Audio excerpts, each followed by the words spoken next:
Hello, this is Jane Goodall, and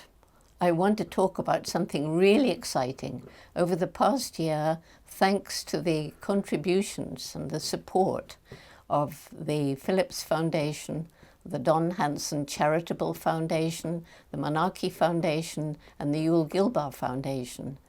it's been possible to create these boxes, the Roots and Shoots resource boxes. And they're going to go to 4,000 schools across Australia, 4,000 schools. And the hope is that the contents of these boxes are going to spark the interest of students, going to create interest in students and help teachers to encourage children to learn about the amazing resources of our planet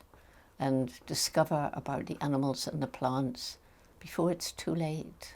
and also